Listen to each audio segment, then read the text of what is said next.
Dia 30 de agosto, 1 Samuel, capítulo 23.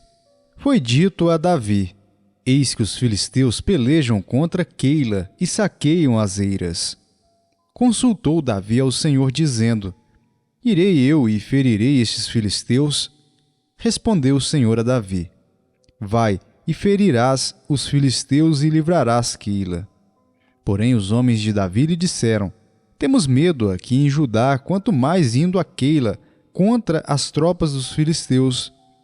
Então Davi tornou a consultar o Senhor, e o Senhor lhe respondeu e disse: Dispõe-te, desce a Keila, porque te dou os filisteus nas tuas mãos.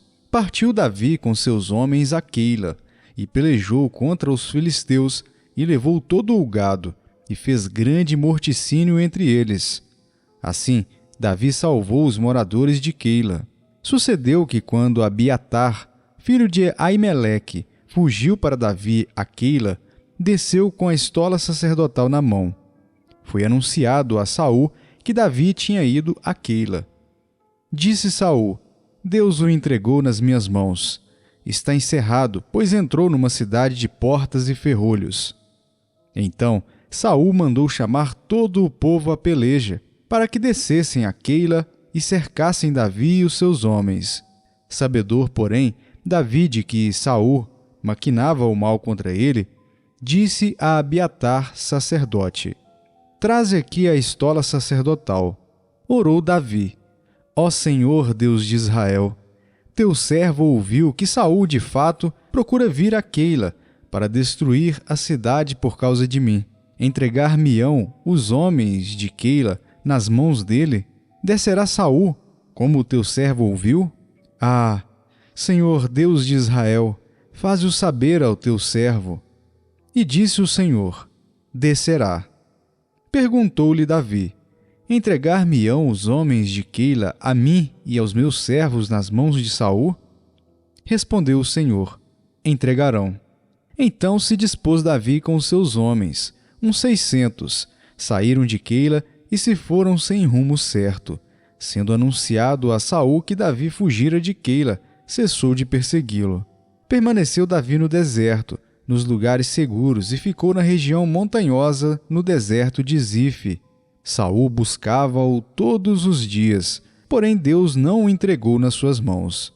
Vendo, pois, Davi que Saul saíra a tirar-lhe a vida, deteve-se no deserto de Zife, em Oreza. Então se levantou Jonatas, filho de Saul, e foi para Davi a Oreza, e lhe fortaleceu a confiança em Deus, e lhe disse: Não temas, porque a mão de Saul, meu pai, não te achará. Porém tu reinarás sobre Israel, e eu serei contigo o segundo, o que também Saul, meu pai, bem sabe. E ambos fizeram aliança perante o Senhor. Davi ficou em Oreza, e Jonatas voltou para sua casa.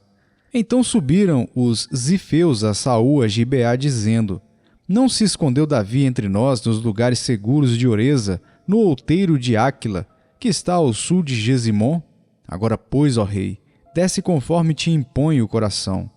Toca-nos a nós entregarmo-lo nas mãos do rei.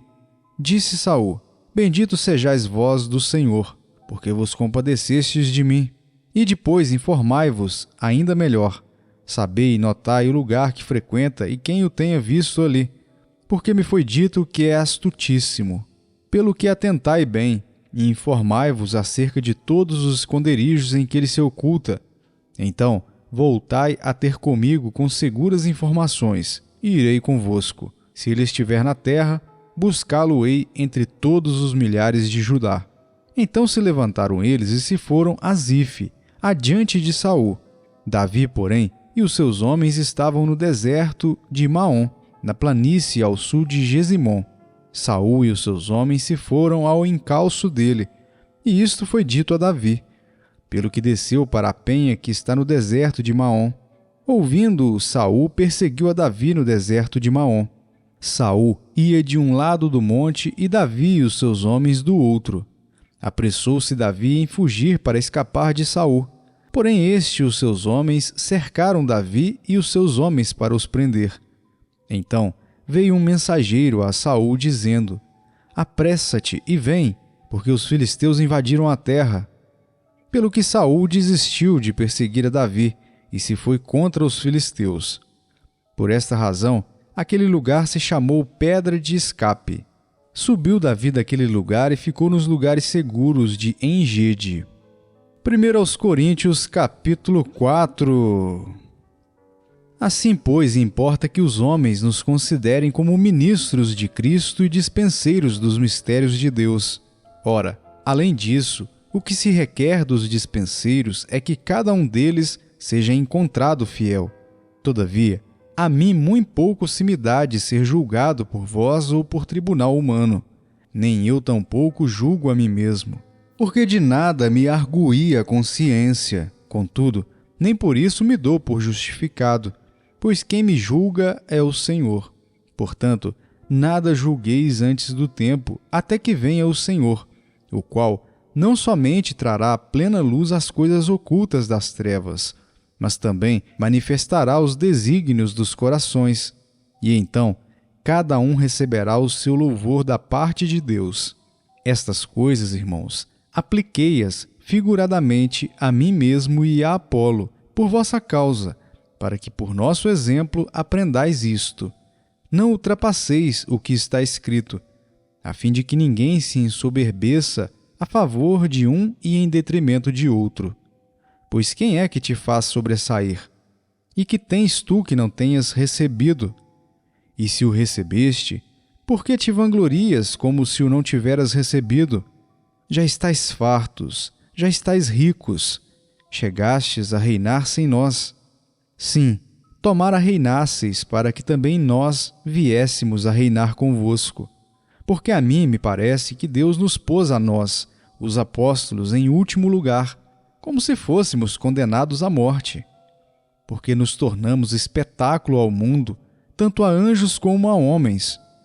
Nós somos loucos por causa de Cristo, e vós sábios em Cristo. Nós fracos, e vós fortes. Vós nobres e nós desprezíveis.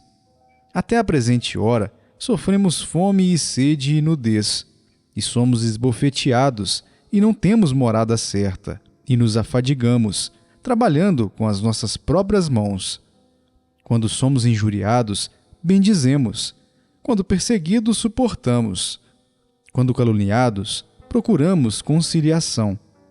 Até agora, temos chegado a ser considerados lixo do mundo, escória de todos.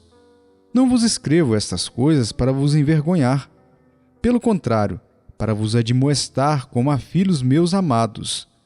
Porque, ainda que tivesseis milhares de preceptores em Cristo, não teríeis, contudo, muitos pais, pois eu, pelo Evangelho, vos gerei em Cristo Jesus.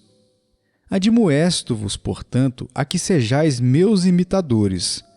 Por esta causa vos mandei Timóteo, que é meu filho amado e fiel no Senhor, o qual vos lembrará os meus caminhos em Cristo Jesus, como por toda parte ensino em cada igreja. Alguns se ensoberbeceram, como se eu não tivesse de ir ter convosco. Mas em breve irei visitar-vos, se o Senhor quiser.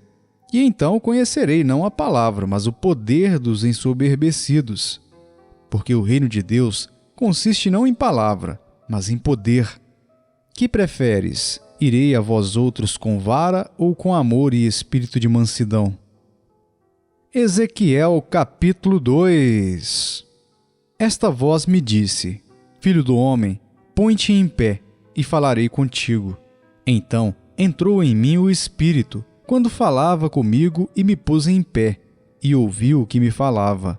Ele me disse: Filho do homem, eu te envio aos filhos de Israel, as nações rebeldes que se insurgiram contra mim. Eles e seus pais prevaricaram contra mim, até precisamente ao dia de hoje. Os filhos são de duro semblante e obstinados de coração. Eu te envio a eles, e lhes dirás: Assim diz o Senhor Deus. Eles, quer ouçam, quer deixem de ouvir, porque são casa rebelde. Hão de saber que esteve no meio deles um profeta. Tu, ó filho do homem, não os temas, nem temas as suas palavras, ainda que haja sarças e espinhos para contigo, e tu habites com escorpiões. Não temas as suas palavras, nem te assustes com o rosto deles, porque são casa rebelde. Mas tu lhes dirás as minhas palavras, quer ouçam, quer deixem de ouvir, pois são rebeldes. Tu, ó filho do homem, ouve o que eu te digo, não te insurjas como a casa rebelde. Abra a boca e come o que eu te dou. Então vi, e eis que certa mão se estendia para mim, e nela se achava o rolo de um livro. Estendeu-o diante de mim, e estava escrito por dentro e por fora. Nele estavam escritas lamentações, suspiros e ais. Salmo capítulo 38. Não me repreendas, Senhor, na tua ira, nem me castigues no teu furor. Cravam-se em mim as tuas setas e a tua mão recai sobre mim. Não há parte sã na minha carne por causa da tua indignação, não há saúde nos meus ossos por causa do meu pecado, pois já se elevam acima de minha cabeça as minhas iniquidades, como fardos pesados excedem as minhas forças, tornam-se infectas e purulentas as minhas chagas, por causa da minha loucura. Sinto-me encurvado e sobremodo abatido, ando de luto o dia todo, ardem-me os lombos e não há parte sã na minha carne. Estou aflito e muito quebrantado. Dou gemidos por efeito do desassossego do meu coração. Na tua presença, Senhor, estão os meus desejos todos, e a minha ansiedade não te é oculta. Bate-me excitado o coração, faltam-me as forças, e à luz dos meus olhos, essa mesma já não está comigo. Os meus amigos e companheiros afastam-se da minha praga, e os meus parentes ficam de longe. Armam ciladas contra mim os que tramam tirar minha vida. Os que me procuram fazer o mal dizem coisas perniciosas e imaginam engano todo o dia. Mas eu, como surdo, não ouço, e qual mudo, não abro a boca. Sou, com efeito, como quem não ouve, e em cujos lábios não há réplica. Pois em ti, Senhor, espero. Tu me atenderás, Senhor, Deus meu. Porque eu dizia, não suceda que se alegrem de mim e contra mim se engrandeçam quando me resvala o pé. Pois estou prestes a tropeçar. A minha dor está sempre perante mim. Confesso a minha iniquidade. Suporto tristeza por causa do meu pecado. Mas os meus inimigos são vigorosos e fortes. E são muitos os que sem causa me odeiam. Da mesma sorte, os que pagam o mal pelo bem são meus adversários, porque eu sigo o que é bom. Não me desampares, Senhor. Deus meu, não te ausentes de mim. Apressa-te em socorrer-me, Senhor, salvação minha.